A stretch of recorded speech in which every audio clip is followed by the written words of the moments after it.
যুক্তরাষ্ট্র যে Bosnia and হার্জেগোভিনার বিপক্ষে এই ম্যাচটা ভালো খেলবে সেটা প্রত্যাশিত ছিল, তবে তার চেয়েও অপ্রত্যাশিত ছিল যুক্তরাষ্ট্রে একটা ফুটবল কালচার তৈরি হয়ে ওঠা। যুক্তরাষ্ট্রে ফুটবলটা কিন্তু জনপ্রিয় খেলার মধ্যে ৩ কিংবা ৪ নম্বরে পড়ে, তবে এবারের বিশ্বকাপে মার্কিনীরা যেভাবে ফুটবলে বুঁদ হয়েছে তাতে কিন্তু প্রত্যাশা রাখাই যায় সামনের দিনে বিশ্ব ফুটবলে আরো একটা নতুন করে ফুটবল সংস্কৃতির দেশ তৈরি হচ্ছে। It was fantastic. I loved it. It was amazing. Best experience of my life. Oh, it was awesome! USA! USA! It was amazing. We are a vibe. We know how to bring the energy here. It was fantastic, amazing. It was so good. Hey, USA all the way, baby! All the way! Amazing. It was so good. Incredible. It was amazing. So exciting.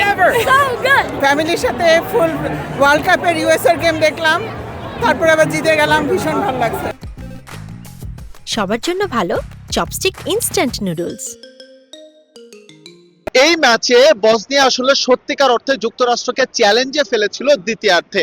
তারা প্রথম থেকে যেই strategy নিয়ে মাঠে নেমেছিল defensive খেলার, একেবারে লো ব্লকে খেলার, সেটা ভেঙে যুক্তরাষ্ট্রের ফরওয়ার্ডরা যখন গোল আদায় করে নেয় এবং পরবর্তীতে যুক্তরাষ্ট্র যখন 10 দলের দলে পরিণত হয়, সেখান থেকে তারা যেভাবে কামব্যাক করেছে মোটা থেকে বলা যায়। গ্রুপ পর্বটা যুক্তরাষ্ট্র যেভাবে করেছে রাউন্ড অফ 32টাও কিন্তু ঠিক একইভাবে করলো, তবে তাদের কিন্তু রাউন্ড অফ 16 গিয়ে বেলজিয়ামের বিপক্ষে কঠিন ম্যাচ খেলতে হবে।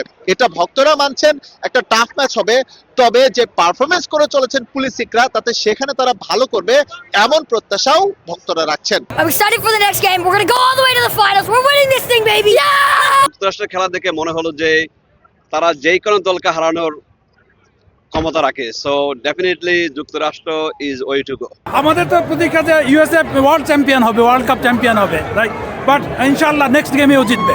শুরুতে যেটা বলছিলাম যে যুক্তরাষ্ট্রে ফুটবল কালচার তৈরির পেছনে যদি যুক্তরাষ্ট্রের সমর্থকদের এখনকার অবদান ধরা হয়, তবে তার পেছনের কারিগর অবশ্যই লিওনেল মেসিকে বলতে হবে। কেননা 2023 সালে লিওনেল মেসি ইন্টার মায়ামিতে আসার পর এখানকার ফুটবলের চেহারাটাই বদলে গেছে। এবং আমরা কিন্তু সমর্থকদের সঙ্গে কথা বলেছিলাম, বাংলাদেশি সমর্থক এবং ইউএস এর সমর্থক এবং দেশের বাইরে থেকে যারা এসেছে তারাও কিন্তু সেই বিষয়টি অকপটে স্বীকার করেছেন। সুতরাং যুক্তরাষ্ট্রের ফুটবল জনপ্রিয় করতে লিওনেল মেসির অবদান যেমন তারা একদিকে স্বীকার করছেন, ঠিক একইভাবে তারা মানছেন এবারের বিশ্বকাপে যুক্তরাষ্ট্র যদি ভালো রেজাল্ট করে তাহলে এটা অবশ্যই ইন ফিউচারে তাদের ফুটবলটাকে আরো সামনের দিকে এগিয়ে দেবে। লিওনেল মেসি ইন্টার মায়ামিতে এসে পুরা soccer culture, football culture took over MLS and America.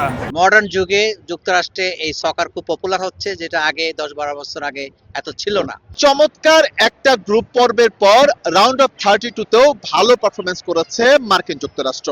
তাদের এই ধারাবাহিকতা পরবর্তী রাউন্ডগুলোতে যদি অব্যাহত থাকে তাহলে বলাই যায় 1930 সালে প্রথম বিশ্বকাপে তারা যে তৃতীয় হয়েছিল, এবার হয়তোবা তার কাছাকাছি তারা যেতেও পারে, কিংবা সেই ফলাফল ছাপিয়ে যাবে কিনা তা হয়তো বলবে সময়। সান ফ্রান্সিসকোর বে এরিয়া থেকে এস এম ইকবাল, সময় সংবাদ, যুক্তরাষ্ট্র।